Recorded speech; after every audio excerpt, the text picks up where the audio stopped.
வணக்கம். Manimekalai cook with கோமாளியை விட்டு வெளியே வர்றதுக்கு பிரியங்காவோட ஈகோ பிரச்சனை தான். 2 பேருக்குமான ஒரு போட்டி தான். என்னுடைய விஷயங்கள மணிமேகலை பிரியங்கா தலையிடுறாங்க அப்படின்னு சொல்லி மணிமேகலை சொன்ன ஒரு குற்றச்சாட்டு தான்.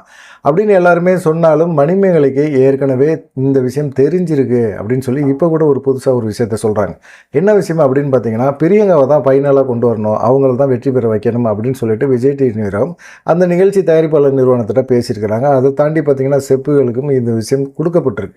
இவங்க யார் எப்படி சமைச்சாலும் சரி, எவ்வளோ திறமையாக சமைச்சிருந்தாலும் சரி, கடைசியில் ஃபைனலாக பிரியங்கா வெற்றி பெற வைக்கணும் அப்படின்னு சொல்லி சொன்ன விஷயந்தான் மணிமேகலை என்னால் ஏற்றுக்கவே முடியல. அப்போ இந்த நிகழ்ச்சியில் திறமையானவங்களுக்கு ஒரு முக்கியத்துவமே கிடையாதா? முக்கியமாக உண்மையாக உழைச்சி கஷ்டப்பட்டு தன்னுடைய திறமையை காட்டி செயல்படுறவங்களுக்கு வாய்ப்புகள் கிடையாது. பிரியங்காவை மேலும் மேலும் டெவலப் பண்ணி கொண்டு போகணும். பிரியங்கா கையில் காசு அதிகமாக கொடுக்கணும். பிரியங்காவை அப்படியே ஜாலியாக இருக்க விடணும். எதுக்காக இந்த நிகழ்ச்சியை நடத்துகிறீங்க? மக்களை பொழுதுபோக்குக்காகவும் மக்களை சிரிக்க வைக்கிறதுக்காக நடத்தப்படுற ஒரு நிகழ்ச்சியில் இவ்வளவு பாலிடிக்ஸ் நடக்குதா அப்படிங்கிற ஒரு கோவம் தான் மணிமேகலை வெளியேறினதுக்கான காரணம் அப்படின்னு சொல்லி இப்போ இன்னொரு தகவலையும் சொல்கிறாங்க. ஏன்னா அதன்படி தான் பார்த்தீங்கன்னா ஏற்கனவே பிரியங்கா தான் ஜெயிப்பாங்க அப்படின்னு தெரிஞ்சு போச்சு. எப்படி தெரியும்னு தெரியாது. ஆனால் உள்ளே இருக்கவங்கலாம் சொன்னாங்க பிரியங்கா தான் ஜெயிச்சிச்சு, பிரியங்கா தான் ஃபைனலில் ஜெயிச்சா 5 லட்சம் பணம் வாங்குச்சு அப்படிங்கிற மாதிரி சொன்னாங்க. ஆனால் உண்மையிலேயே அங்கே சமைச்சதுலேயே பெஸ்ட்டு டிஷ்ஷு கொடுத்தது யார் அப்படின்னு கேட்டிங்கன்னா சுஜிதா தான். ஏன்னா யாருமே இதுவரைக்குமே 5 சீசனாக இதுவரைக்குமே யாருமே செய்யாத ஒரு டிஷ்ஷை செஞ்சு கொடுத்து செஃப் தாமு கூட மிகவும் பாராட்டினார். அப்படியே உண்மையிலே நான் இதெல்லாம் எதிர்பார்க்கவே இல்லை, இவ்வளோ அழகாக இவ்வளோ இதாக ரொம்ப கஷ்டப்பட்டு இந்த விஷயத்தை செஞ்சுருக்கீங்க அப்படின்னு சொல்லி பாராட்டினார். ஆனால் இறுதி சுற்றுக்குன்னு பார்த்தீங்கன்னா இர்ஃபான் போனார். இர்ஃபான் அவர் சமைக்கக்கூடிய நபரால் இருக்காரா இல்லையா அப்படிங்கிறத தாண்டி அவர் நல்லா சாப்பிடக்கூடிய ஆள், டேஸ்ட்டு சொல்லக்கூடிய ஆள். ஆனால் அவர் இப்போ சமைக்க கற்றுக்கிட்டு சமையலும் நல்லா பண்ணுறாரு. சரி, இர்ஃபான் வந்ததுக்கு காரணம் பிரியங்கா தான் அப்படிங்கிறதையும் எல்லாத்துக்கும் தெரியும். தனிப்பட்ட முறையில் முயற்சி செஞ்சாலும் அவரும் இர்ஃபானும் வந்தார். விடிவியை 6வது ஃபைனலிஸ்ட்டாக கொண்டு வந்ததுக்கு மிக முக்கியமான காரணம் ஒரு நடிகர். அவருக்கு கண்டிப்பாக அவரை கொண்டு வரணும் அப்படிங்கிறதுக்காக தான் சும்மாவே சனிக்கிழமை ஒரு ஷோவை க்ரியேட் பண்ணி வச்சுட்டு அதுக்கப்புறமா பார்த்தீங்கன்னா விடிவி ஜெயிச்சார் அப்படிங்கிற மாதிரி கொண்டு வந்தாங்க. சரி, அது போய் தொலையுது. அப்புறமா பூஜா வெங்கட், அப்புறம் ஜோயா, சுஜிதா, பிரியங்கா இந்த 6 பேர் தான் உள்ளே போனாங்க. சரி, இந்த 6 பேரில் பிரியங்காவுக்கு யார் கோமாளியாக கொடுக்குறது அப்படின்னு பார்த்தீங்கன்னா பிரியங்கா கூட ராமரை கோமாளியாக செட் பண்ணுறாங்க.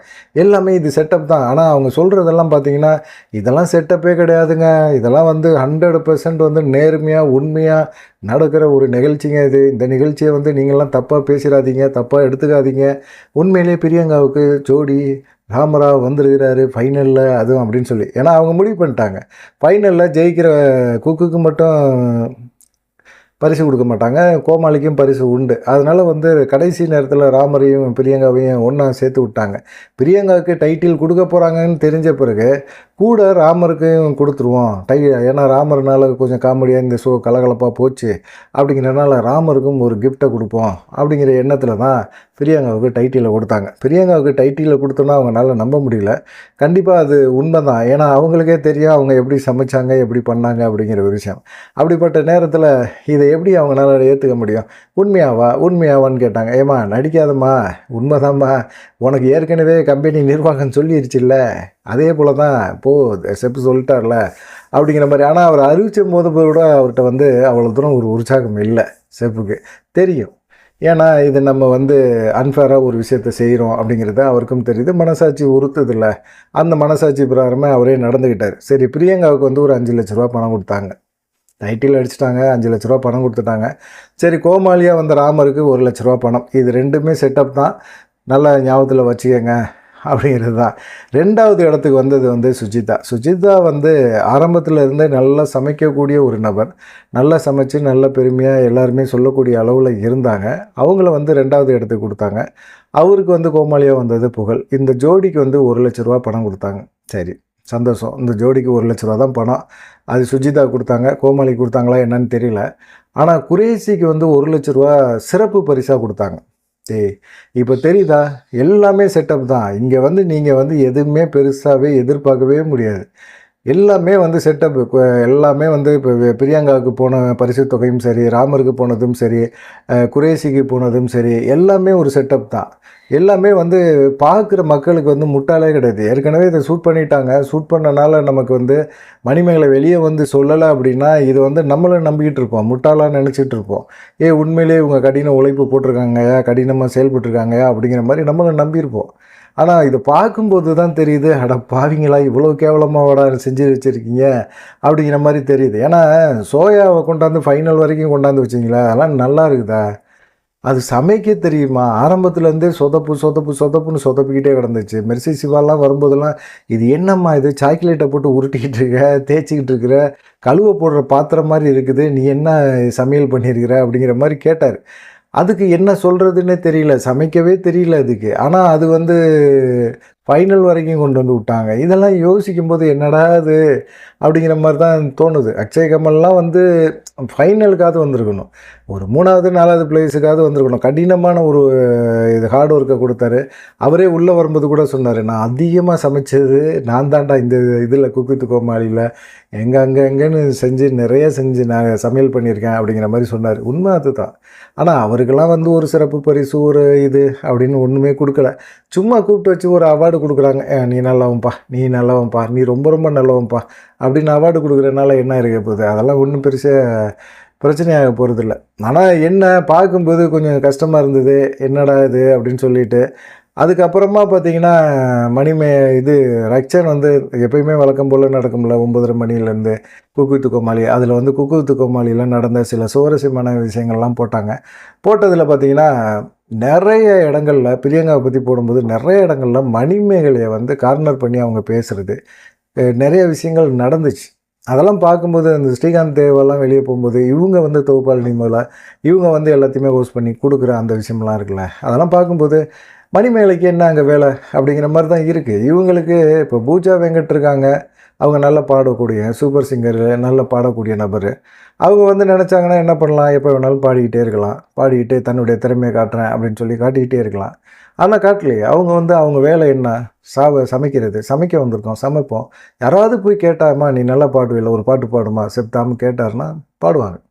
மற்றபடி அவங்க வேறு எதுவுமே அந்த விஷயத்துல எல்லாம் கலந்துக்கவே மாட்டாங்க. எது யார் என்ன பண்ணுறா அதெல்லாம் வேணும், அவங்கவுங்க வேலையை அவங்கவுங்க பாருங்கள் அப்படிங்கிற மாதிரி தான் அவங்க சொல்லுவாங்க. அதே போல் தான் நடந்துக்கிட்டாங்க. இதை வந்து ஏன் பிரியங்கானால் செய்ய முடியல? நீங்கள் பிரியங்காட்ட போனீங்கன்னா அவங்க பாட்டும் பாடுவாங்க.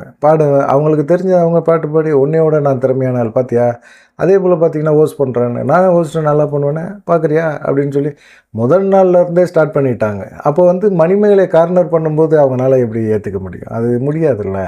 அதை தான் வந்து இது பண்ணாங்க. ஆனால் நேற்று நடந்ததில் மிக மோசமான ஒரு விஷயம் என்னன்னு கேட்டிங்கன்னா, எல்லாருமே அவங்க சுயநலமாக தான் செயல்பட்டாங்க. யாருமே மணிமேகலை பற்றி பேசவே இல்லை. மணிமேகலை வந்து அந்த ஷோவில் கலந்துக்கிட்டாங்க. மணிமேகலை இல்லை அப்படிங்கிற ஒரு ஆதங்கம் யாருக்குமே இல்லை. ஒரே ஒருத்தருக்கு இருந்துச்சு, தாமுக்கு மட்டும் இருந்துச்சு. மணிமேகலையை வந்து நான் மிஸ் பண்ணுறேன், மணிமேகலை இந்த சமயத்தில் இந்த கொண்டாட்டத்தில் இல்லை அப்படிங்கிறது எனக்கு தனிப்பட்ட முறையில் மிகப்பெரிய ஒரு வருத்தம் இருக்குது அப்படின்னு சொன்னாங்க. அப்போ வந்து இதுவும் பார்த்திங்கன்னா ஒரு செட்டப் தான். தாமு வந்து உணர்வுபூர்வமாக தான் பேசுகிறாரு அந்த விஷயத்த. அந்த வார்த்தைகள் எல்லாம் உண்மையான வார்த்தைகளாக தான் வெளியே வருது. ஆனால் அந்த சமயத்தில் கேமராமேன் வந்து பிரியங்காவுக்கு ஃபோக்கஸ் பண்ணுறாங்க. பிரியங்கா வந்து இப்படி இப்படி தலையாட்டுது, அது உண்மை அப்படிங்கிற மாதிரி தலையாட்டுது. இதெல்லாம் வந்து நம்புகிற மாதிரியா இருக்குது.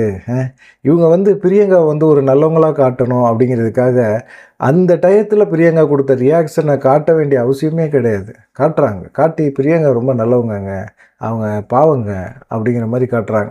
இதெல்லாம் பார்க்கும்போது சரிடா, குக் வித் கோமாளியை முடிச்சிட்டிங்கல்ல, சோழியை முடிச்சிட்டிங்க, சீசனையும் முடிச்சிட்டிங்க, சந்தோஷம்டா அப்படிங்கிற மாதிரி தான் தோணுது. ஆனால் இதில் வந்து குரேஷிக்கு வந்து சிறப்பு கோமாளி அப்படின்னு கொடுத்தாலும் குரேஷி வந்து ஒரு விஷயத்த சொன்னாப்புல, புகழ் வந்து எப்பயுமே சிங்கம் சிங்கம் தான் அப்படின்னு சொன்னாப்புல. புகழ்கிட்ட வந்து ரியாக்ஷன் வந்து பக்காவாக இருக்கும். குழந்தைகள்லேருந்து எல்லாருக்குமே லாங்குவேஜ் புரியாதவங்களுக்கும் அந்த ரியாக்ஷன் புரியும். ஆனால் குரேஷிட்ட அப்படி கிடையாது. குரேஷி வந்து டைலாக் தான். உதாரணத்துக்கு வந்து கேபி பாலா மாதிரி தான். பாலா எப்படி வந்து டைலாக்ல வந்து எல்லாத்தையும் கவர் பண்ணுவாரோ அதே போல் தான் குரேஷி செஞ்சார். அதனால் பாலா இல்லாத இடத்த தான் குரேஷினால் நிரப்ப முடிஞ்சதை தவிர புகழை வந்து ஓவர் பண்ணி அவரெல்லாம் ஜெயிக்கிறது கஷ்டம், ரொம்ப கஷ்டம். ஏன்னா புகழோட டேலண்ட்டு வேறு. அது வேற மாரி. ஆனா என்ன பிரியங்காவுக்கு செம்பாயிட்டாரே அப்படிங்கிற ஒரு வருத்தம் தான் மக்களுக்கு இருந்துச்சு. குரேஷி செம்படிச்சது, புகழ் செம்படிச்சது எல்லாத்துக்கும் என்ன காரணம் அப்படிங்கும்போது ஃபைனல் பார்க்கும்போது எல்லாமே தெரிஞ்சுது. சுனிதா பேசினது, போனது, வந்தது எல்லாமே தெரிஞ்சுது. சுனிதாலாம் அடிக்கடி பிரியங்கா கூட ட்ராவல் போகும். அப்படியே ட்ராவலில் அங்கே இங்கேன்னு போயிட்டு சுற்றிக்கிட்டு விளாக் எடுத்து போட்டுக்கிட்டு இருப்பாங்க. அவங்கவுங்க சேனல் வச்சுருக்காங்கல்ல, அந்த சேனலில் தூக்கி போட்டுக்கிட்டு இருப்பாங்க. அதுபோல் வந்து எல்லாமே சும்படிச்சதுக்கு பிரியங்காவுக்கு சும்படிச்சதுக்கு என்ன காரணம் அப்படின்னு சொல்லி ஃபைனல் பார்த்த பிறகு தான் தெரிஞ்சுது. பாவம் இர்ஃபானும் 2வது இடத்துக்கு கூட வர முடியல. சுஜிதாவை கொடுத்தாங்க. சுஜிதாவுக்கு 2வது இடம் கொடுக்காம இர்ஃபானுக்கு கொடுத்துருந்தாங்க அப்படின்னா, கண்டிப்பாக இது ஒரு பஞ்சாயத்து ஆயிருக்கும். ஏதோ ஒன்று பண்ணிட்டாங்க போங்க அப்படிங்கிற மாதிரி இருக்குது. குக் வித் கோமாளி இந்த சீசன் CW5 கண்டிப்பாக மோசமான ஒரு முன்னுதாரணமாக இருக்குது. அடுத்த சீசன்லேருந்து அவங்க என்ன பண்ணுவாங்க அப்படிங்கிறத பொறுத்திருந்து பார்க்கலாம். அடுத்த சீசன் பார்க்குறதுக்கு டிஆர்பியில் வந்து அது குறைஞ்சி தான் வரும் அப்படின்னு சொல்லி மக்கள் நினைக்கிறாங்க. என்ன நடக்கும் அப்படிங்கிறத பொறுத்திருந்து பார்ப்போம். தொடர்ந்து நம்ம சேனலுக்கு ஆதரவு கொடுங்க, லைக் பண்ணுங்கள், கமெண்ட் பண்ணுங்கள், மறக்காமல் சப்ஸ்கிரைப் பண்ணுங்கள். நன்றி, வணக்கம்.